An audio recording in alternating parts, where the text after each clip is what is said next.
মুস্তাকুর রহমান জাহিদ। প্রাপ্ত ভোট সংখ্যা 12,687।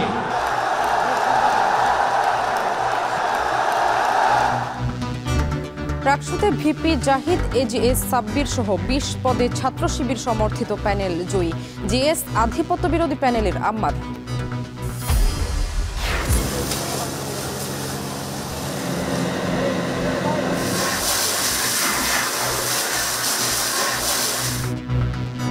আঠারো ঘণ্টা পর চট্টগ্রাম ইপিজেডের আগুন নিয়ন্ত্রণে। পুড়ে কঙ্কাল 8তলা ভবন, ধসে পড়ছে বিভিন্ন অংশ। পার্শ্ববর্তী যে বিল্ডিংটা ছিল খুবই সন্নিকটে, এটা সেটব্যাকটা ছিল না, যার কারণে আমাদের কোনো ফায়ার ফাইটাররা ওখানে পজিশন নিতে পারেন নাই। হবিগঞ্জে চা বাগানের ছড়া থেকে সিলিকা বালু লুট। রাজনৈতিক ছত্রছায়ায় সক্রিয় সিন্ডিকেট, ব্যর্থতা স্বীকার করছে প্রশাসন। নেত্রকোনায় বছরের পর বছর ধরে নষ্ট সরকারি অ্যাম্বুলেন্স। কয়েক গুণ অতিরিক্ত ভাড়া গুনতে হচ্ছে রোগী ও স্বজনদের।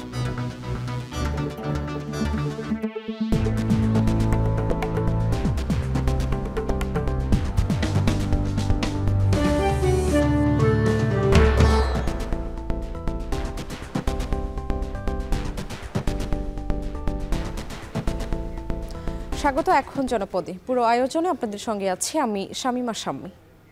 ডাকসু জাকসু চাকসুর মতো রাকসুতেও জয়ের ধারাবাহিকতা অব্যাহত রাখল রাজশাহী বিশ্ববিদ্যালয়ের ছাত্র শিবির।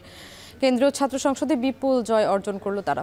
23টি পদের বিপরীতে ভিপি মুস্তাকুর রহমান জাহিদ এবং এজিএস সালমান সাব্বির সহ 20 পদেই জয় পেয়েছে ছাত্র শিবির সমর্থিত প্যানেল।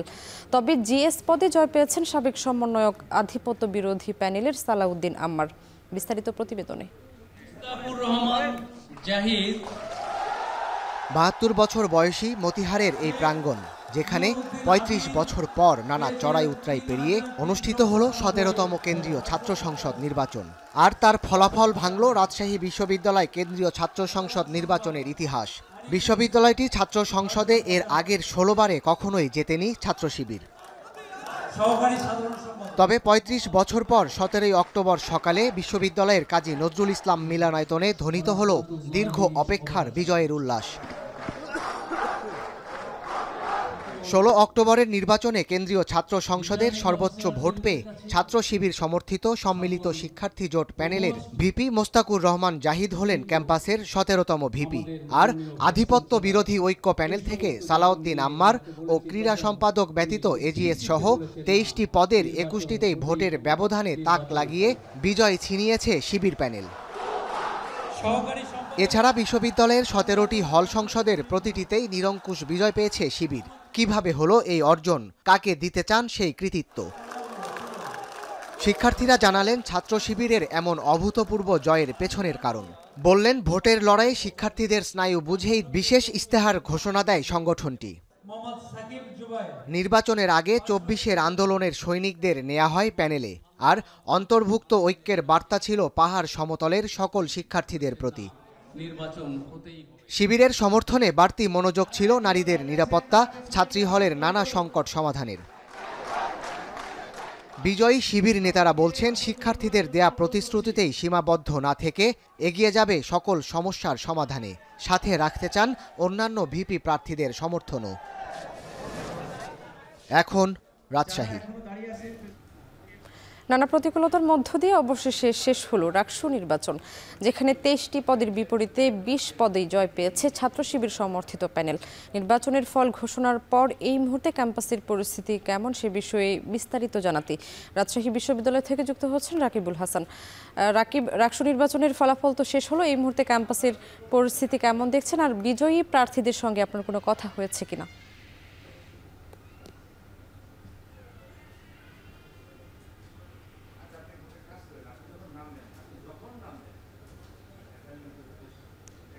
আমি দীর্ঘ আসলে এই যে 2টি মাস ধরে কিন্তু আসলে এই রাকসু নিয়ে এই বিশ্ববিদ্যালয়ের শিক্ষার্থী এবং যারা প্রার্থী হয়েছেন, যারা প্রার্থী হতে চেয়েছেন, তাদের কিন্তু আগ্রহের জায়গা ছিল এই রাকসু। এবং এই রাকসু ভবনের প্রাঙ্গণে আমরা এখন আছি। কিছুক্ষণ আগেও এটি একেবারে কানায় কানায় পরিপূর্ণ ছিল।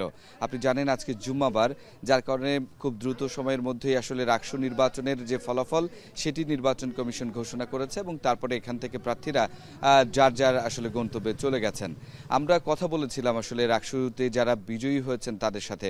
আমরা বলছিলাম যে আসলে আমরা গতকাল থেকেই যেটা আসলে দেখছিলাম যে একটার পরে একটা হলে তাদের বিজয় এবং তাদের যে ভোটের পার্থক্য তাদের প্রতিদ্বন্দ্বীদের সাথে, সেটা আসলে কিভাবে সম্ভব হলো। তারা যেটি বলেছেন যে দীর্ঘ সময় আসলে ক্যাম্পাসের যে রাজনৈতিক পরিস্থিতি ছিল সেটি আসলে 24 মুক্তি দিলেও পরবর্তীতে এটার ধারাবাহিকতা তারা সাধারণ শিক্ষার্থীরা প্রত্যাশা করেন। এই বিশ্ববিদ্যালয়ের শিক্ষার্থীরা প্রত্যাশা করেন যারা প্রথম বর্ষে পড়তে আসবেন তারা আসার পরে এখানকার আবাসন ব্যবস্থা পাবেন, এখানে অভ্যন্তরীণ নিরাপত্তা খুঁজে পাবেন, এখানে অভ্যন্তরীণ যোগাযোগ তাদের জন্য নির্বিঘ্ন হবে এবং সুন্দর হবে। এবং একই সাথে শুধুমাত্র অবকাঠামোগত উন্নয়ন নয়, এখানে শিক্ষার্থীদের মানসিক উন্নয়নের পাশাপাশি এখানে একাডেমিক যে উন্নয়ন সেটি আসলে করতে হবে বলে শিক্ষার্থীদের দাবি ছিল। এবং একই সাথে এই বিশ্ববিদ্যালয়কে বিশ্বমণ্ডলে আসলে পরিচিত করে তোলা, এই সমস্ত কিছু দাবি নিয়ে কিন্তু এই যে গেল 2 মাস ধরে যে প্রচারণা, সেই প্রচারণার সময় আসলে সেই প্রার্থীরা কিন্তু শিক্ষার্থীদের থেকে এই সমস্ত দাবিগুলো পেয়েছেন। এখন কেন আসলে ছাত্র শিবির, এই বিষয়ে আমরা শিক্ষার্থীদের কাছে প্রশ্ন করেছিলাম। তারা আসলে যে বিষয়গুলোকে সবচেয়ে বেশি গুরুত্ব দিয়েছেন সেটি হচ্ছে ছাত্র শিবিরের আচরণ, ছাত্র শিবিরের ব্যবহার এবং তাদের দায়িত্বশীলতা, এই বিষয়গুলোকে গুরুত্ব দিয়ে তারা কথা বলেছেন। অন্যদিকে আমরা দেখেছি ছাত্র শিবির শুরুতেই তাদের প্যানেল ঘোষণার পরেই কিন্তু আসলে 1 বছরে 24 দফার কর্মসূচি অর্থাৎ ইশতেহার ঘোষণা করেছেন এবং কোনো ক্ষেত্রে তারা নারীদের হলগুলো নিয়ে সেগুলো বাস্তবায়ন করা শুরু করেছিলেন তাদের প্যানেলের মধ্য দিয়ে। এই সমস্ত কিছু কিন্তু আসলে নারী শিক্ষার্থীদেরকে আসলে অনেক বেশি আকৃষ্ট করেছে ছাত্র শিবিরের প্রতি। এবং আমরা যখন প্রত্যেকটি হলগুলোর আসলে নির্বাচন বিশ্লেষণ দেখছিলাম এবং একই সাথে ভোটের পার্থক্য দেখছিলাম, সেখানে আমরা দেখেছি রোকেহাল, মন্নুজান হল থেকে শুরু করে রহমতুন্নেসা হল, প্রত্যেকটি জায়গায় কিন্তু একটা বড় ধরনের পার্থক্য ছিল ছাত্র শিবিরের সাথে ছাত্র দল সহ অন্যান্য যে সমস্ত দলগুলো ছিল তাদের। সুতরাং এই সমস্ত জায়গাগুলোকে বিশ্লেষণ করার পরেই কিন্তু আসলে প্রত্যেকে বলছেন যে ছাত্র শিবিরের এই বিজয়। আপনাকে জানিয়ে রাখি স্বামী যে রাজশাহী বিশ্ববিদ্যালয়ের ইতিহাসে 72 থেকে 25 পর্যন্ত এই যে দীর্ঘ সময়ে যে ছাত্র এই যে রাকসুটি, এই রাকসুতে কখনোই কিন্তু আগে ছাত্র শিবির আসলে নেতৃত্বের জায়গা পায়নি। এইটার পেছনে এই যে বিশাল যে সমর্থন শিক্ষার্থীদের, সেই কারণে কিন্তু এই বড় বিজয় এবং এই বড় অর্জন আজকে ছাত্র শিবিরের পক্ষ থেকে হলো। যদিও এখানে আসলে এককভাবে ছাত্র শিবির হয়তো কেন্দ্রীয় সংসদে আসলে হয়নি, কেননা এখানে 24-এর গণঅভ্যুত্থানের যে অন্যতম চরিত্র রাজশাহী বিশ্ববিদ্যালয়ের সালাউদ্দিন আম্মার, অন্যতম ভোকাল সালাউদ্দিন আম্মার, তিনি কিন্তু আসলে বিজয় অর্জন করেছেন সেই সময়ে এবং সেই শিক্ষার্থীদের মনের মধ্যে ছিলেন, যেটি কিনা আসলে রাকসু নির্বাচনের মধ্য দিয়েই এটির আসলে পরিপূর্ণতা পেল বলে শিক্ষার্থীরা মনে করেন। এবং একই সাথে আমরা সালাউদ্দিন আম্মারের সাথেও কথা বলেছি, তিনি বলছেন যে এই বিজয়কে যতখানি না তিনি আসলে উপভোগ করতে চান, তার থেকে বেশি এর মধ্যে দিয়ে যে দায়িত্ব তাকে দেয়া হলো সেটি আসলে তিনি পালন করতে চান, এমনটা তিনি আমাদের কাছে দাবি করেছেন। এবং এই আজকের এই বিজয়ের পরে তিনি বলছেন যে তার সাথে যারা আসলে প্রতিদ্বন্দ্বিতা করেছিলেন তাদের যে ইশতেহারে রাজশাহী বিশ্ববিদ্যালয়কে ঘিরে যে সমস্ত বার্তাগুলো ছিল সেগুলোকে তিনি গুরুত্ব দিবেন।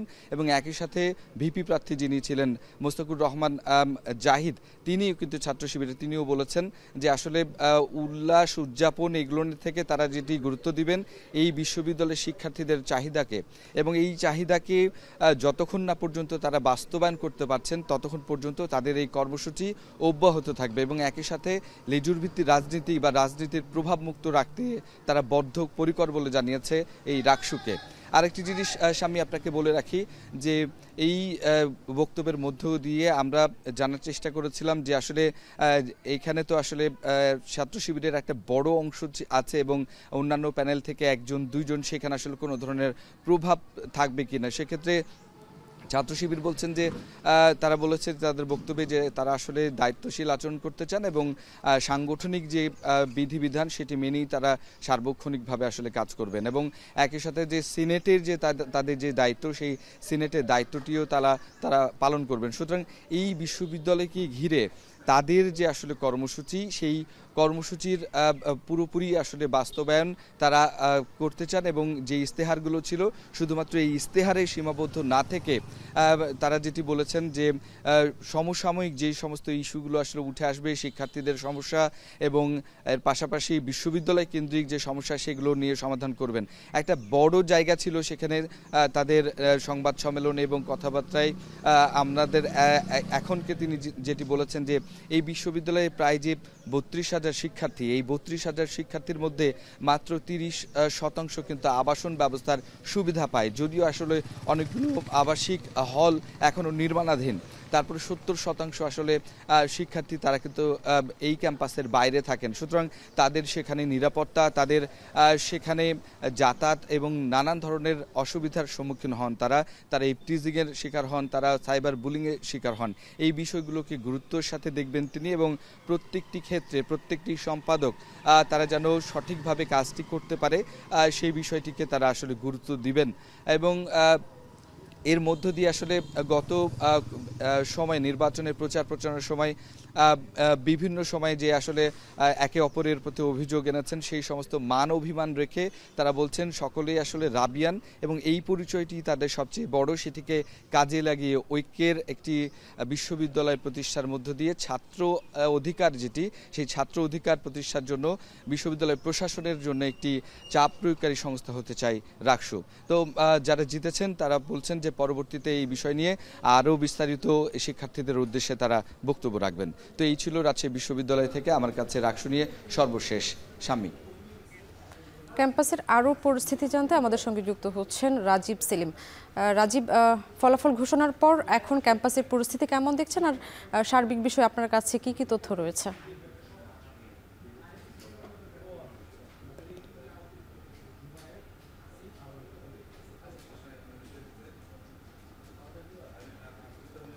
হ্যাঁ, ফলাফল ঘোষণার পরপরই কিন্তু এখানে বিজয়ী প্রার্থী যিনি মোস্তাকির রহমান জিহাদ, তিনি কিন্তু এখানে কেন্দ্রীয় যে মসজিদ রয়েছে সেখানে এসে সৃষ্টিকর্তার শুকরিয়া আদায় করেছেন শুকরানা নামাজ আদায়ের মধ্য দিয়ে এবং এইমাত্র নামাজটি শেষ হয়েছে এবং মোনাজাত শেষ হয়েছে। তারা মসজিদ প্রাঙ্গণেই এখন পর্যন্ত রয়েছেন। তারা বলছেন যে বিভিন্নভাবে রাকসুর নির্বাচনকে বানচাল করার চেষ্টা করা হয়েছে, বিভিন্ন ষড়যন্ত্র যে করা হয়েছে নির্বাচন বানচালের জন্য, সেই সব কিছুর ঊর্ধ্বে থেকে আজকে গতকাল ভোট গ্রহণ হয়েছে এবং আজকে যে ফলাফল ঘোষণা করা হয়েছে তাতে বিজয়ী হয়েছেন ছাত্র শিবির সমর্থিত মোস্তাকুর রহমান জিহাদ।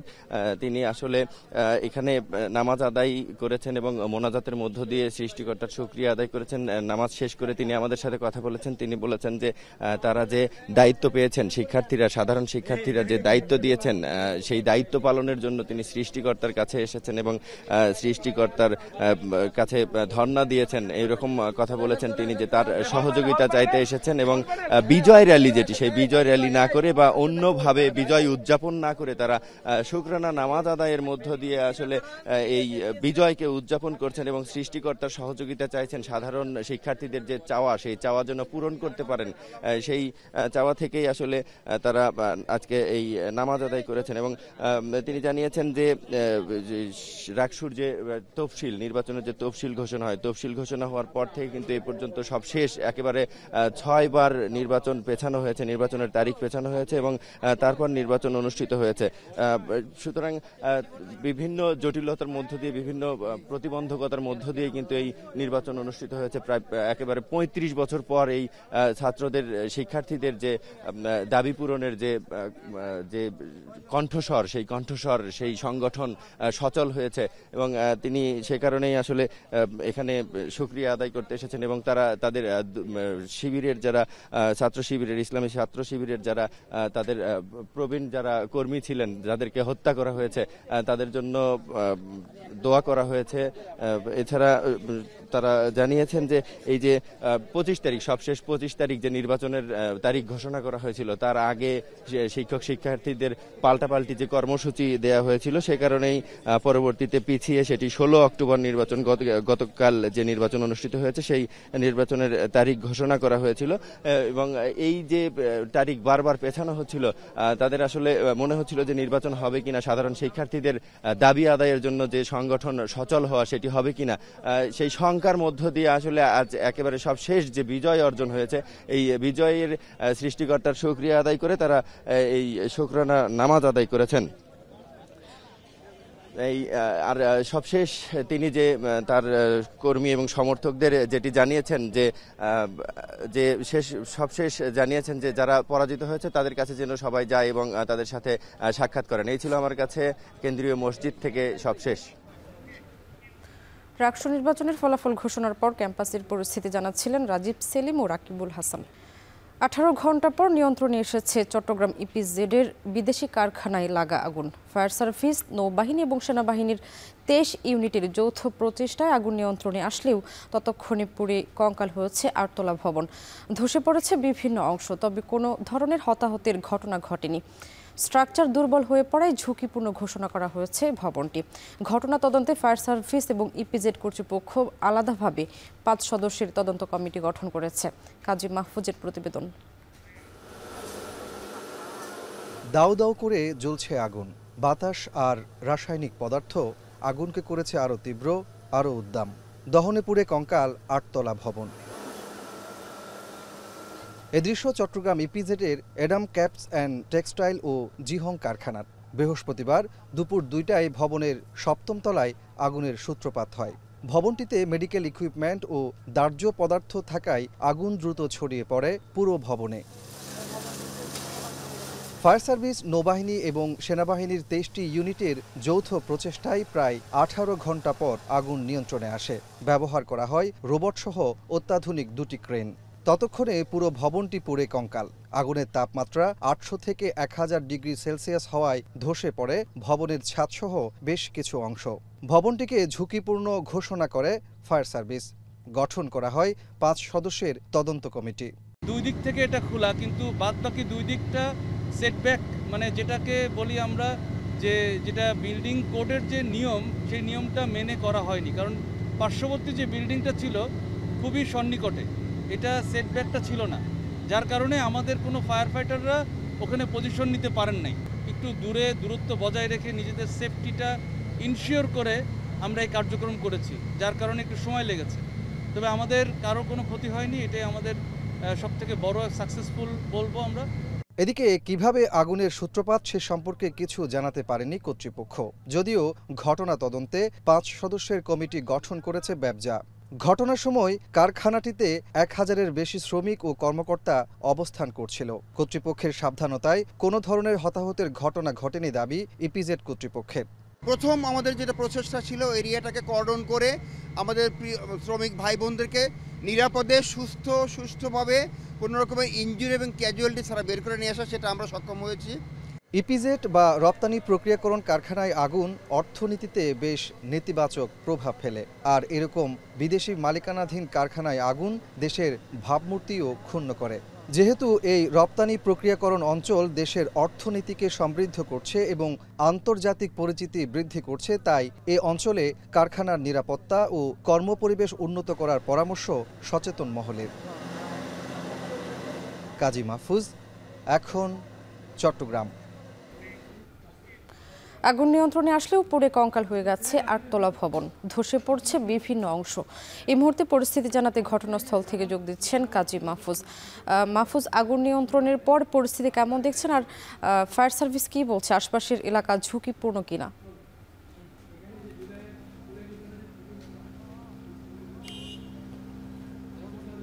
সামনে ফায়ার সার্ভিস 7:30টার দিকে প্রেস ব্রিফিংয়ের মাধ্যমে আমাদেরকে জানিয়েছে ভবনটি একেবারে ঝুঁকিপূর্ণ, যার কারণে সেখানে প্রবেশের ক্ষেত্রে তারা রেস্ট্রিকশন দিয়েছেন এবং ইপিজেড কর্তৃপক্ষকে জানিয়েছেন সাইনবোর্ড দিয়ে যেন এখানে ঝুঁকিপূর্ণ শব্দটি লিখে দেওয়া হয় এবং নিরাপত্তা নিশ্চিত করা হয়।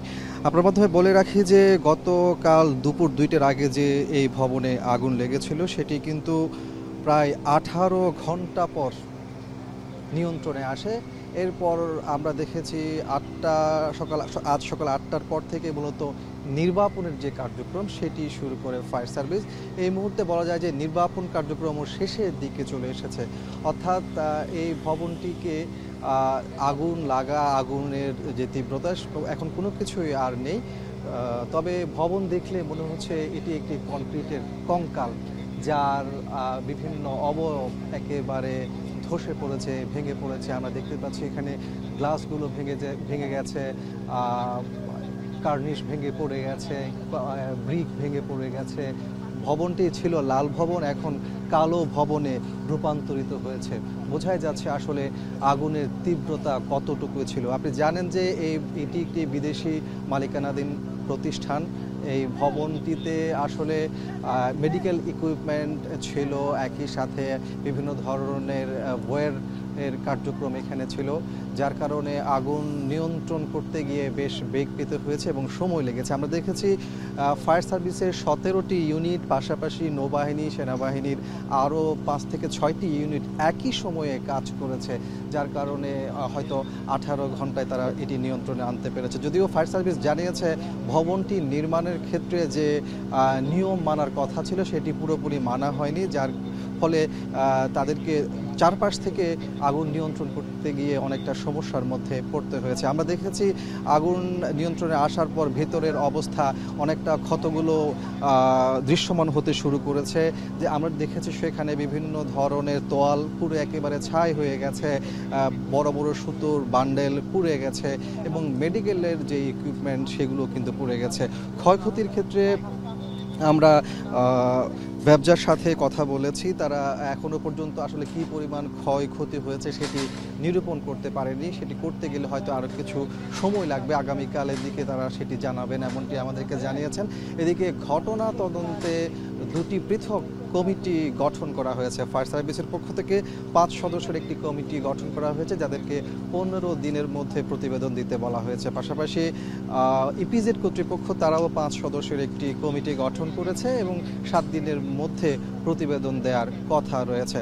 তো সব কিছু মিলিয়ে বলা যায় যে আসলে এই যে ফায়ার ইপিজেডের কারখানায় আগুন, যেহেতু এটি একটি রপ্তানি প্রক্রিয়াকরণ অঞ্চল যেটি দেশের অর্থনীতিতে গুরুত্বপূর্ণ ভূমিকা রাখে এবং এই অঞ্চল কিন্তু আন্তর্জাতিকভাবে পরিচিত করছে বাংলাদেশকে, যার কারণে এখানে যারা সচেতন মহল রয়েছেন তারা বলছেন ভবিষ্যতে এই অঞ্চলটিকে, রপ্তানিকারক অঞ্চলটিকে আরও বেশি সুরক্ষিত রাখা, একই সাথে নিরাপত্তা নিশ্চিত করার এই বিষয়গুলো তারা বলছেন। তো এই ছিল আমার কাছে চট্টগ্রামের ইপিজেড থেকে বিদেশি কারখানায় আগুন লাগা, তার নিয়ন্ত্রণ এবং সর্বশেষ অবস্থা।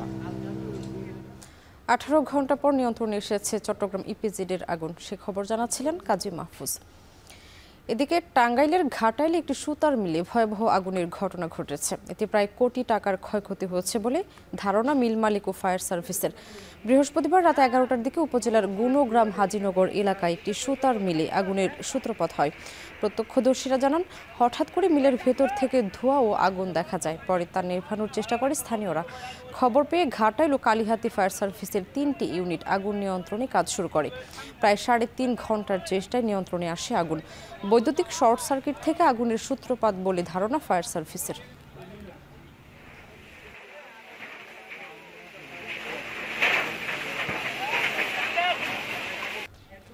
এবার জানবো সাপ্তাহিক ছুটির দিনের বাজার পরিস্থিতি। ময়মনসিংহের বাজারে বেড়েছে সবজির সরবরাহ, তারপরেও 100 টাকার নিচে মিলছে না কোনো শীতকালীন সবজি। তবে সপ্তাহের ব্যবধানে কেজিতে 50 টাকা কমে কাঁচামরিচ বিক্রি হচ্ছে 150 থেকে 160 টাকায়। এদিকে মাগুরার বাজারে সরবরাহ বাড়ায় কমেছে মাছের দাম। বাজার পরিস্থিতি নিয়ে বিস্তারিত জানাতে ময়মনসিংহের মেছুয়া বাজার থেকে যুক্ত হচ্ছেন ইমতিয়াজ আহমেদ ও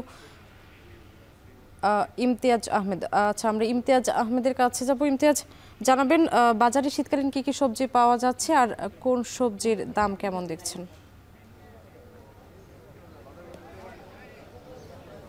শামীম, আজকে যেহেতু শুক্রবার ছুটির দিন, ময়মনসিংহের মেছুয়া বাজারে একেবারে তিল ধারণের ঠাঁই নেই। একেবারে প্রচুর ক্রেতা সমাগম, এবং যে পরিমাণ ক্রেতা রয়েছে সেই তুলনায় কিন্তু সবজি সরবরাহ খুব যে একটা বেড়েছে তা কিন্তু না। তবে শীতকালীন সবজি সরবরাহ রয়েছে, কিন্তু প্রচুর দাম, 100 টাকার নিচে কোনো সবজি পাওয়া যাচ্ছে না। এবং অন্যান্য বিশেষ করে চর সিরতা, বুড়োর চর, চর পরাণগঞ্জ, চর নীলক্ষিয়া, ভাঙামারি চর থেকে যে সবজিগুলো সরবরাহ হয় ময়মনসিংহে প্রত্যেক দিন সকাল ভোরে, সেগুলোরও চড়া দাম যাচ্ছে। আমরা বেশ কিছু সবজি দরদাম দর্শকদের উদ্দেশ্যে জানিয়ে দেওয়ার চেষ্টা করব। আমরা ঝিঙে দেখতে পাচ্ছি, ঝিঙে বিক্রি হচ্ছে 80 থেকে 85 টাকা কেজি, এটিগুলো সব খুচরা দাম। এবং জালি কুমড়ো দেখতে পাচ্ছি ছোট ছোট, এগুলো 40, 45, 50 টাকার নিচে পাওয়া যাচ্ছে না। এবং সেই সাথে যে আমরা ঢ্যাঁড়স দেখতে পাচ্ছি, ঢ্যাঁড়স বিক্রি হচ্ছে 80 থেকে 85 টাকা কেজি। তবে কাঁচামরিচের একটু স্বস্তি মিলেছে, যেহেতু যে সামনে কিছুদিন আগেও কাঁচামরিচের বেশ দাম চড়া ছিল। গত সপ্তাহের ব্যবধানে 50 টাকা কমে 140 থেকে 150 টাকা, কোনোটি সর্বোচ্চ ভালো মানের যে কাঁচামরিচ সেগুলো বিক্রি হচ্ছে 160 টাকা কেজি। এবং পাশাপাশি আরও যে সবজিগুলো রয়েছে, পটল বিক্রি হচ্ছে 60 টাকা কেজি। সেই সাথে আমরা মিষ্টি লাউ দেখছি, মূলত মিষ্টি লাউ যেগুলো রয়েছে সেগুলো একটু মাঝারি ধরনের যে মিষ্টি লাউ, সেগুলো বিক্রি হচ্ছে 60 থেকে 70 টাকা করে। আমরা পাশাপাশি যে ধনে পাতা, বিভিন্ন শাক দেখতে পাচ্ছি, বিশেষ করে সরিষা শাক, লাল শাক, এগুলো 40-50 টাকা। ধনে পাতা বিক্রি হচ্ছে 80-90 টাকা কেজি। এবং শিম, সবচেয়ে বেশি শীতকালীন যে সবজি শিম, তার এই শিমের দাম কিন্তু অত্যাধিক বেড়েছে, 200 টাকা 220 টাকা করে শিম বিক্রি হচ্ছে। এবং সেই সাথে শীতকালীন যে অন্যান্য সবজিগুলো হচ্ছে ফুলকপি, মূলা, এগুলো ফুলকপির দামটাও কিন্তু বেশ চড়া, 110-20 টাকা করে বিক্রি হচ্ছে।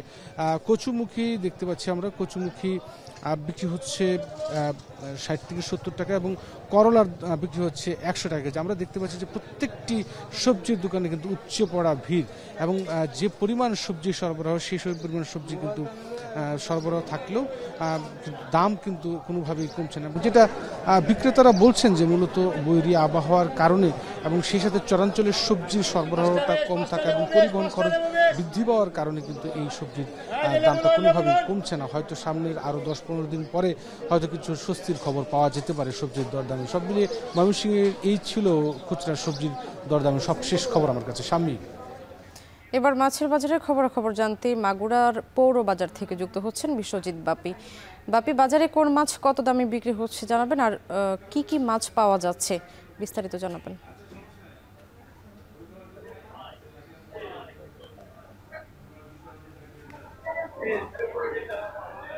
সকাল থেকে মাগুরা যে এই মাছের বাজারটিতে কিন্তু মাছ বেচা কেনা হচ্ছে। আজকে প্রত্যেক দিনের তুলনায় কিন্তু পর্যাপ্ত মাছ এসেছে, বিশেষ করে খাল, বিল, নদী নালার থেকে যে দেশি মাছ, এই দেশি মাছ কিন্তু বাজারে আজকে পর্যাপ্ত এসেছে। এবং এই দেশি মাছ বাজারে পর্যাপ্ত আসার ফলে কিন্তু সব ধরনের মাছের দাম কিন্তু মাগুরায় বেশ কম বিক্রি হচ্ছে। সব থেকে বেশি দাম কমেছে হলো চিংড়ি মাছের দাম। চিংড়ি মাছ কিন্তু আজকে যে চিংড়ি মাছ গত দিনও বিক্রি হয়েছে 1100 থেকে 1200 টাকা, সে চিংড়ি কিন্তু আজকে বিক্রি হচ্ছে 900 থেকে 1000 টাকা। এছাড়া যেমন দেশি মাছের মধ্যে শৈল, টাকি, পুঁটি, ট্যাংরা, শিং মাছ এবং রয়না মাছ, এই মাছগুলো কিন্তু মূলত গতদিন যেটা বিক্রি হচ্ছে 700 টাকা থেকে 750 টাকা কেজি, আজ কিন্তু সেটা বিক্রি হচ্ছে 600 থেকে 450 টাকা কেজি। সর্বোপরি প্রত্যেকটা মাছের দামই কিন্তু বেশ কমেছে। এবং বাজারে যে পরিমাণ মাছ এসেছে আজকে কিন্তু বন্ধর দিনগুলো সেই ক্রেতা কিন্তু বেশ কিন্তু কম আসছে, যার কারণে যারা আসছে মাছের দাম, তারা কিন্তু মাছ কিনতে পেরে, কম দামে মাছ কিনতে পেরে তারা কিন্তু বেশ স্বস্তি নিঃশ্বাস ফেলেছে। তো মাগুরার যে ব্যবসায়ীরা, মৎস্য ব্যবসায়ীরা, তাদের সাথে আমরা কথা বলেছি। তারা যেটা জানিয়েছে, বর্তমান খাল, বিল এবং নদী নালায় পর্যাপ্ত পরিমাণ মাছ ধরা পড়ছে, যার কারণে কিন্তু এই মাছের দাম কিন্তু কমেছে, এবং আগামীতে মাছের দাম আরো কমবে, এটাই বলছে এখানকার ব্যবসায়ীরা। সবকিছু মিলে এই ছিল মাগুরা যে মাছের বাজার থেকে সর্বশেষ। সবজি ও মাছের বাজারের খবরাখবর জানাচ্ছিলেন ইমতিয়াজ আহমেদ ও বিশ্বজিৎ বাপি। সিলেটের সাদা পাথরের পর এবার হবিগঞ্জের পাহাড়ি ছড়া আর চা বাগান থেকে অবাধে লুট হচ্ছে খনিজ সম্পদ। ড্রেজার মেশিন সহ নানা উপায়ে দিনরাত চলছে সিলিকা বালু উত্তোলন। ফলে বিপন্ন হচ্ছে পরিবেশ, হুমকির মুখে আশপাশের বসতি। অভিযোগ রয়েছে রাজনৈতিক ছত্রছায়ায় গড়ে উঠেছে বালু লুটের প্রভাবশালী সিন্ডিকেট। প্রশাসন বলছে অভিযান চালিয়েও থামানো যাচ্ছে না লুটপাট। কাজল সরকারের প্রতিবেদন। পাহাড়ি ছড়া থেকে তোলা হচ্ছে মূল্যবান খনিজ সম্পদ সিলিকা বালু। ক্যামেরা দেখেই কোদাল বেলচা ফেলে ভূদৌড়। এ দৃশ্য হবিগঞ্জের চুনারুঘাট উপজেলার বদরগাজীর গিলানি ছড়ার। দিনরাত এভাবেই চলছে সিলিকা বালু লুট। আরও ভয়াবহ অবস্থা উপজেলার পানছড়ি এলাকার। ড্রেজার মেশিন বসিয়ে মাটির গভীর থেকে বছরের পর বছর সিলিকা বালু লুটপাটে ক্ষতবিক্ষত পুরো এলাকা। সরু ছড়া এখন পরিণত হয়েছে বিশাল খাদে। হুমকির মুখে চা বাগান পল্লী সহ আশপাশের পরিবেশ। লুটেরাদের দৌরাত্মে অসহায় স্থানীয় বাসিন্দারা। দিকে বালু তুলি দিকে ভাঙ্গে, আমরা বাড়িঘর তো যাইতে আছে, সব আস্তে আস্তে সব যাইবে। আমরা বাড়িঘর মনে হয় থাকতো না। একদিকে জোয়ার আসিয়া পড়লে পরে এগুলো ভাঙিয়ে পড়তেছে, ভাঙিয়ে পড়ে তো দিতে বালু তুলতে আছে, দেখি ভাঙিয়া দিয়ে যাইতেছে। এইভাবে তো আগে ভাঙা ছিল না, আগে আরো উপরে ছিল এই সরাটা। এখন তো ওই যে বালু তুললে একবারে নীল হয়ে গেছে, গভীর হয়ে গেছে। জেলা প্রশাসনের তথ্য মতে চলতি বছর হবিগঞ্জ জেলার কোথাও সিলিকা বালু মহাল ইজারা দেয়া হয়নি। তবু চুনারুঘাট, মাধবপুর ও বাহুবলের পাহাড়ি ছড়া ও চা বাগান এলাকায় অবাধে চলছে বালু লুটপাট। স্থানীয়দের দাবি, রাজনৈতিক ছত্রছায়ায় গড়ে উঠেছে প্রভাবশালী একাধিক সিন্ডিকেট। তাদের নেতৃত্বে বালু লুটের পাশাপাশি মজুদ ও বিক্রি চলছে প্রকাশ্যেই। সিন্ডিকেটের বিরুদ্ধে মুখ খুললেই শুরু হয় নির্যাতন আর হয়রানি। যারা এই যার মহালদারি করছে এতদিন, এরা স্টক করার জায়গাও আছে। এরা সিন্ডিকেট আরো বড়। আর ডাক দিলেও এরা ছাড়া আর কেউ দাঁড়াইবার সাহস পায় না। এলাকাবাসী প্রতিবাদ করলে রাস্তার ছিটে হাইয়া করে মরবো। এলাকাবাসীর তো কোনো ইউনিটি নাই, বাজারও কাস্টমারের কোনো ইউনিটি নাই, সব দোকানদারের ইউনিটি আছে। কারো কিছু করার নাই। 12টার সময় কেউ কি জনগণকে এখানে পাহারা দিত না ভাই। মানুষের জানের মায়া আছে, এই কারণে এটা সরকারিভাবে প্রশাসনের মাধ্যমে, হয়তো সোনারগাঁয়ের পুলিশে না পারে, অন্য কোনো মাধ্যমে প্রশাসনের মাধ্যমে এটা বন্ধ করা হোক। কিছু সংখ্যক দুষ্কৃতিকারীর পেটে যাচ্ছে এই পয়সাটা। প্রতিদিন 10 থেকে 15 গাড়ি বালু প্রতিদিন পাচার হয়ে যাচ্ছে। বালু লুটপাটের সাথে জড়িত বেশ কয়েকজনের নাম উঠে আসে স্থানীয়দের মুখে। অভিযুক্তরা একে অন্যের উপর দায় চাপালেও প্রকাশ্যে আসেনি সিন্ডিকেট নিয়ন্ত্রকদের নাম। প্রশাসনের দাবি, নিয়মিত অভিযান পরিচালনা করেও ঠেকানো যাচ্ছে না অবৈধ বালু উত্তোলন। এজন্য সমন্বিতভাবে বিকল্প উপায় খোঁজা হচ্ছে বলেও জানান উপজেলা নির্বাহী কর্মকর্তা। আমি তো বালু তুলি না, মানুষে বালু তুলতেছে, বুঝলি, আর দূর আমার হইতেছে।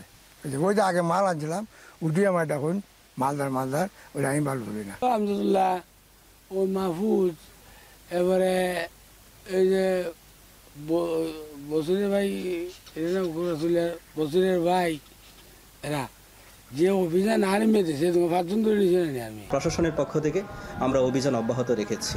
ইতিমধ্যে আমরা একাধিকবার রাতের বেলাও আমরা অভিযান পরিচালনা করেছি। মোবাইল কোর্ট পরিচালনা করা হয়েছে, বালু জব্দ করা হয়েছে, গাড়ি জব্দ করা হয়েছে, অনেককে বিভিন্ন মেয়াদে কারাদণ্ড এবং অর্থদণ্ড প্রদান করা হয়েছে। হবিগঞ্জ জেলায় তালিকাভুক্ত 23টি সিলিকা বালু মহাল। তবে চলতি বছর একটিরও ইজারা দেয়নি খনিজ সম্পদ উন্নয়ন ব্যুরো। প্রশাসনের পক্ষ থেকেও রয়েছে তৎপরতা, তবুও থামানো যাচ্ছে না বালু খেকুদের। সংশ্লিষ্টদের কার্যকর পদক্ষেপে মূল্যবান এই সিলিকা বালু লুট বন্ধ হবে, এমনটাই প্রত্যাশা স্থানীয়দের। কাজল সরকার, এখন হবিগঞ্জ। নেত্রকোনার সরকারি হাসপাতালগুলোতে অ্যাম্বুলেন্স সংকট যেন কাটছেই না। জেলা সদর হাসপাতাল সহ 3 উপজেলায় নষ্ট হয়ে পড়ে রয়েছে সরকারি অ্যাম্বুলেন্স। ফলে কয়েক গুণ অতিরিক্ত টাকা ব্যয় করেই রোগী ও স্বজনদের নিতে হচ্ছে স্বাস্থ্যসেবা। রিফাত আহমেদ রাসেলের প্রতিবেদন। নেত্রকোনা জেলা সদর হাসপাতাল 100 শয্যার হাসপাতালে প্রতিদিন গড়ে প্রায় 7 শতাধিক রোগী স্বাস্থ্যসেবা নিয়ে থাকেন। গুরুতর হলেই রোগীদের পাঠানো হয় ময়মনসিংহ কিংবা ঢাকায়, কিন্তু দীর্ঘদিন ধরে বিকল হয়ে পড়ে আছে সরকারি 2টি অ্যাম্বুলেন্স। রোগী ও স্বজনদের একমাত্র ভরসা বেসরকারি অ্যাম্বুলেন্স। সরকারি অ্যাম্বুলেন্সের ভাড়া 900 টাকা হলেও বেসরকারি ক্ষেত্রে তা বেড়ে যায় কয়েক গুণ। সিন্ডিকেট করে ভাড়া বেশি নেওয়া হচ্ছে বলে অভিযোগ রোগীর স্বজনদের। যে কষ্টটা আমরা কারো কাছে বলতে পারি না, কারণ আমার কাছে নাই 5 টাকা, দিতে হয় 5000 টাকা ভাড়া। এখানে সরকারি অ্যাম্বুলেন্সগুলো কিভাবে আছে, এখানে কর্তৃপক্ষে যারা আছে ওরা এইগুলোর জন্য দায়ী। সবটা সরকার ভর্তুকি দিচ্ছে, এই যে 1200 টাকা নিয়ে এটা হাসপাতালের কর্তৃপক্ষ এটা ভর্তুকি দিচ্ছে। আর আমরা তো গেলা কোশ্চেন যে আমরা ড্রাইভারের গাড়ি মাহাজনের গাড়ি চালাই, 2-3 দিনে একটা ট্রিপ হয়। বডি খরচ, ইঞ্জিন খরচ, যাবতীয় যা সেটার মধ্যে কিন্তু আর 500 টাকা চলে যায়, তা তাকে মাত্র 500 টাকা, এর মধ্যে 3 দিন পরে 500 টাকা একটা সিরিয়াল পায়। খালিয়াজুড়ি উপজেলার অবস্থা আরও নাজুক। হাওড়পাড়ের মুমূর্ষ রোগীদের দ্রুত পারাপারে 2020 সালে একটি ওয়াটার অ্যাম্বুলেন্স দেয়া হলেও নেই চালক। সেই সঙ্গে নানা সংকটে চালু হয়নি আজও। আমরা রুগী যদি রাতের 12টা কি 2টায় হয়, তে কি তো ওরম লাগে হাতাহাতি হয়ে দৌড়ে আনার লাগে, ওই অ্যাম্বুলেন্স নাই। এই যে অ্যাম্বুলেন্সটা এটা এখানে পড়ে রয়েছে অনেক দিন ধরে, তো এটা তো আবার চালু করে দেয়, আমাদের জন্য অনেক সুবিধা হয়। এটা ড্রাইভার আছে কিনা বা এটা কে কোনো সময় চলছে কিনা এটাও কেউ কোনো সময় বলতে পারবে না। তো এটা যে সময় থেকে দেওয়া হয়েছে ওই সময় থেকে অকেজো অবস্থায় আছে। অ্যাম্বুলেন্সের সংকটের কথা স্বীকার করে সংকট নিরসনে ঊর্ধ্বতন কর্তৃপক্ষকে অবহিত করা হয়েছে বলে জানান হাসপাতালের তত্ত্বাবধায়ক। রোগীর আসলে যখন প্রাইভেট অ্যাম্বুলেন্স যেতে হয় আসলে বাড়তি খরচ, আর আমাদের অ্যাম্বুলেন্সগুলো নষ্ট থাকাতে আমরা সবসময় আসলে রোগীদেরকে ওই অ্যাম্বুলেন্স সার্ভিসটা দিতে পারছি না। তো আমরা ঊর্ধ্বতন কর্তৃপক্ষের সাথে কথা বলেছি। আসলে এখন অ্যাম্বুলেন্সে আসলে আমরা যে মডার্ন অ্যাম্বুলেন্সগুলো দেখি হাইয়েস্ট কোম্পানির বা যেটা, ওগুলো আসলে সাপ্লাই বা ওগুলো কেনা নাই কোনো কিছুই, তাই আমরা আসলে নিতে আসতে পারতেছি না এবং গিয়ে রোগীরা আসলে সংকটে পড়ছে। সীমান্তবর্তী দুর্গাপুরে চালক সংকটের কারণে দীর্ঘ 1 বছরের বেশি সময় ধরে গ্যারেজে পড়েই নষ্ট হচ্ছে সরকারি অ্যাম্বুলেন্স। এতে সীমাহীন দুর্ভোগে স্থানীয়রা। অ্যাম্বুলেন্সটা আমাদের খুবই জরুরি। এই যে মাঝে মাঝে আমরা দেখি যে অ্যাম্বুলেন্স সেবাটা বন্ধ, ড্রাইভার নাই, বিভিন্ন সমস্যা, এই কারণে আমাদের প্রচুর ব্যাহত হচ্ছে আমাদের রোগীদের এবং আমাদের নানান দুর্ভোগ পোহাতে হচ্ছে। আমাদের এলাকাতে এই দুর্ভোগ একমাত্র আমি বলবো এটা হসপিটাল কর্তৃপক্ষ এটার জন্য দায়ী। সব মানুষ তো আর বাইরের অ্যাম্বুলেন্স নিয়ে যাওয়া সম্ভব না, 4-5 হাজার টাকার মতন মনে খরচ হয়ে যায় থেকে ময়মনসিংহ গেলে। সরকারি অ্যাম্বুলেন্স হলে আমাদের জন্য ভালো হয়। অ্যাম্বুলেন্সের সংকট নিরসন সহ স্থায়ী চালক নিয়োগে শীঘ্রই ব্যবস্থা নেওয়ার কথা জানালেন জেলা স্বাস্থ্য বিভাগের এই কর্মকর্তা। সরকারি ড্রাইভার রয়েছে কেন্দুয়া, মদন এবং পূর্বধলা উপজেলা স্বাস্থ্য কমপ্লেক্সে। বাকিগুলোতে আমরা আউটসোর্সিং ড্রাইভার দিয়ে আমরা সেটা সচল রাখার চেষ্টা করছি। 3টা উপজেলাতে 3টা অচল অ্যাম্বুলেন্স রয়েছে, ওগুলো সচল করার জন্য আমরা উপর লেভেলে আমরা চিঠি পাঠিয়েছি, অতি দ্রুত সেটা আমরা সমাধান পাবো। নেত্রকোনার 10 উপজেলার মধ্যে 3 উপজেলায় বন্ধ রয়েছে সরকারি অ্যাম্বুলেন্স সেবা। রিফাদা আহমেদ রাসেল, এখন নেত্রকোনা। ফেনীর দাগনভূঞার রামনগরে প্রস্তাবিত ময়লা ব্যবস্থাপনা প্ল্যান্ট অন্যত্র সরিয়ে নেওয়ার দাবিতে মানববন্ধন করেছে স্থানীয়রা। ফেনী নোয়াখালী আঞ্চলিক সড়কের তুলাতুলি এলাকায় মানববন্ধনে অংশ নেয় কয়েক হাজার মানুষ। এ নিয়ে বিস্তারিত জানিয়েছেন সোলাইমান ডালিম। ফেনী নোয়াখালী আঞ্চলিক যে সড়ক রয়েছে সেই সড়কের পাশে আজকে ফেনীর দাগনভূঞার রামনগর এলাকার হাজার হাজার মানুষ একত্রিত হয়েছে। যারা একত্রিত হয়েছে তাদের সবারই একটাই দাবি, তারা হচ্ছে যে তাদের যেই জনবহুল এলাকা রয়েছে সেই জনবহুল এলাকাটিকে যেন ময়লার ভাগাড়ে পরিণত না করা হয়। তারা বলছেন যে পৌরসভার যে ময়লার ভাগাড়ের যে প্রজেক্ট রয়েছে সেটি যেন দাগনভূঞা পৌরসভার মধ্যেই রাখা হয়। তাদের জনবহুল যে এলাকা রয়েছে আজিজ ফাজিলপুর, সেকান্দারপুর, মোহাম্মদপুর এবং আশপাশের এলাকাবাসী দৃঢ়ভাবে যেটি জানিয়েছেন যে বসতবাড়ি, শিক্ষা প্রতিষ্ঠান এবং জমির পাশে বর্জ্য ব্যবস্থাপনা প্লান্ট স্থাপন করা সে কোনোভাবে তারা মেনে নেবেন না। তারা যেটি বলছেন যে স্থানীয় এলাকায় প্রস্তাবিত ওয়েস্ট ম্যানেজমেন্ট প্লান্ট ময়লার ভাগাড় স্থাপনের প্রতিবাদে তারা কিন্তু এখানে একত্রিত হয়েছেন। তারা বলছেন যে এই যে তাদের এই যে আজকের মানববন্ধনে কিন্তু এলাকার আপামর জনতা অংশগ্রহণ করেছেন। আয়োজকদের পক্ষ থেকে জানানো হয়েছে প্রস্তাবিত জায়গাটি গণবসতিপূর্ণ এবং আশপাশে রয়েছে স্কুল, কলেজ, মাদ্রাসা, মসজিদ, মন্দির, মৎস্য খামার এবং কৃষি জমি, যেখানে বর্জ্য ব্যবস্থা প্রক্রিয়াকরণ কেন্দ্র স্থাপন করা হলে বায়ু, পানি এবং মাটির ভয়াবহ দূষণ হবে, যা জনস্বাস্থ্য ও পরিবেশের জন্য মারাত্মক হুমকি হয়ে দাঁড়াবে। তারা যেটি বলতে চাচ্ছেন যে ময়লা ব্যবস্থাপনা চাই, কিন্তু মানুষের স্বাস্থ্য ক্ষতি করে নয়। উন্নয়ন হোক, তবে তা হোক টেকসই এবং পরিবেশ বান্ধব। এখানকার যারা মানববন্ধন করছেন তারা যে বলছেন, তারা কিন্তু এই যে ময়লা ব্যবস্থাপনার যে প্রকল্প, এই প্রকল্পের বিরুদ্ধে নয়, তবে জনবসতিপূর্ণ এবং ঘনবসতিপূর্ণ এলাকায় যে প্রকল্পটি করা হচ্ছে তারা সেটির বিপক্ষে। ফেনীর দাগনভূঞা রামনগর এলাকার ফেনী নোয়াখালী সড়ক থেকে শরতের আগমনে বরিশাল যেন সেজেছে এক নতুন রূপে, যার সৌন্দর্য দেখতে জেলার কাউনিয়ার বিসিক এলাকায় ভিড় করছেন প্রকৃতি প্রেমীরা। যান্ত্রিক শহরের কোলাহলে এমন দৃশ্য মুগ্ধ করছে দর্শনার্থীদের। নতুন প্রজন্মকে আবহমান বাংলা ও ষড়ঋতু সম্পর্কে জানাতে পরিবার থেকে শিক্ষা প্রতিষ্ঠান সব স্তরেই চালাতে হবে প্রচেষ্টা। আমিনুল ইসলামের তোলা ছবিতে অমিত হাসানের প্রতিবেদন।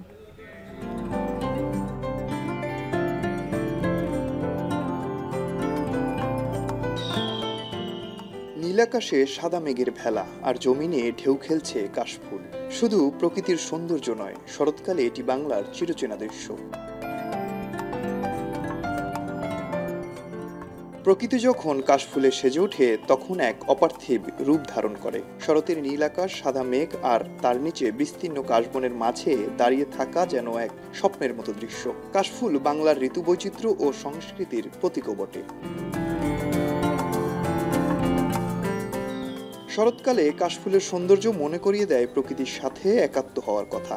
বিকেল গড়াতেই দেখা যায় দল বেঁধে তরুণ তরুণীরা আপন মনে ঘুরে বেড়াচ্ছেন সেই কাশফুলের বনে। এখানে বাচ্চাদের নিয়ে এসেছি, পরিবেশটা আসলে অনেক সুন্দর। বাচ্চারাও ঘুরতে পছন্দ করে, আমরাও ঘুরতে পছন্দ করি, এই জন্য আসা আর কি। এই ফুলটা শরৎকালে পাওয়া যায়, আমরা এই ফুল থেকে অনেক ছবি তুলি। এখানে অনেক লোক এসেছে, আমরাও এসেছি ঘুরতে, এখানে অনেক ভালো লাগে। 6 ঋতুর দেশ বাংলাদেশ। বাংলাদেশের প্রত্যেকটি ঋতুরই রয়েছে আলাদা আলাদা বৈচিত্র্য। শরৎকালে যার পরিচয় করিয়ে দেয় এই সাদা শুভ্র কাশফুল। এর মাধ্যমে প্রকৃতি সাজে এক নতুন সাজে, যা শুধু কবি সাহিত্যিকদের মুগ্ধ করে না, মুগ্ধ করে প্রকৃতি প্রেমীদেরও। বরিশাল নগরীর 1 নং ওয়ার্ডের বিসিক এলাকায় বিশাল জায়গা জুড়ে কাশফুলের সমারোহ। যান্ত্রিক জীবনের বাইরে এসে এমন সৌন্দর্য দেখে মুগ্ধ সবাই। দর্শনার্থীদের কেউ কেউ কাশবনে ঘুরছেন, কেউ ছবি তুলছেন, কেউ বা হাত বুলিয়ে নিচ্ছেন কাশফুলে, আবার কেউ প্রেয়সীর হাতে তুলে দিচ্ছেন একগোছা কাশফুল। কাউনিয়া বেসিকে অনেক বড় জায়গা নিয়ে কাশফুলের বাগান, তো এটা আসলে নিজে থেকে দেখার এত ইচ্ছা হয়েছে যে আসলে কত বড় এটা। এই কাশফুলের সাম্রাজ্য, এটাকে ধরে রাখা উচিত এবং এটাকে কেন্দ্র করে পর্যটন অবস্থান গড়ে ওঠা উচিত। ভালো লাগে, এজন্যই বারবার আর কি এই জায়গায় আসা, ভিডিও হয়, সুন্দর সুন্দর ফটো তোলা হয়, এজন্যই ভালো লাগে। সবকিছু মিলেই অনেক সুন্দর। শরতের এই দৃশ্য যেন শিল্পীর তুলিতে আঁকা ছবির মতো।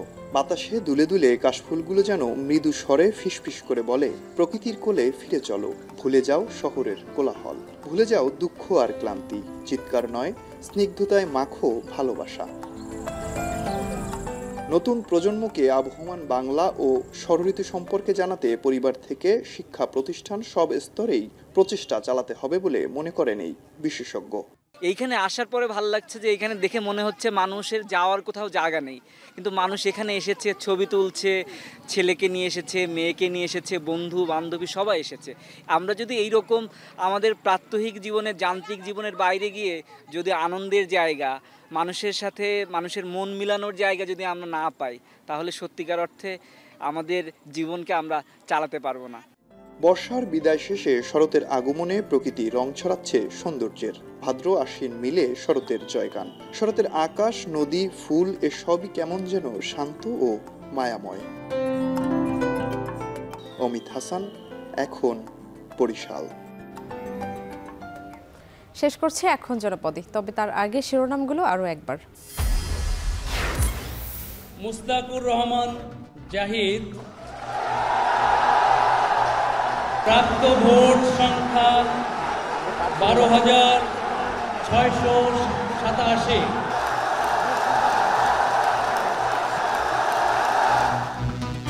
রাকসুতে ভিপি জাহিদ, এজিএস সাব্বির সহ 20 পদে ছাত্র শিবির সমর্থিত প্যানেল জয়ী। জেএস আধিপত্য বিরোধী প্যানেলের আম্মার।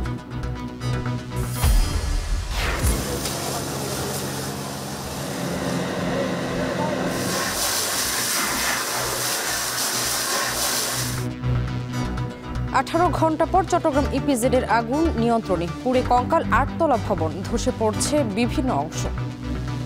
পার্শ্ববর্তী যে বিল্ডিংটা ছিল খুবই সন্নিকটে, এটা সেটব্যাকটা ছিল না, যার কারণে আমাদের কোনো ফায়ার ফাইটাররা ওখানে পজিশন নিতে পারেন নাই। হবিগঞ্জে চা বাগানের ছড়া থেকে সিলিকা বালু লুট, রাজনৈতিক ছত্র ছায়ায় সক্রিয় সিন্ডিকেট, ব্যর্থতা স্বীকার করছে প্রশাসন। নেত্রকোনায় বছরের পর বছর ধরে নষ্ট সরকারি অ্যাম্বুলেন্স, কয়েক গুণ অতিরিক্ত ভাড়া গুনতে হচ্ছে রোগী ও স্বজনদের।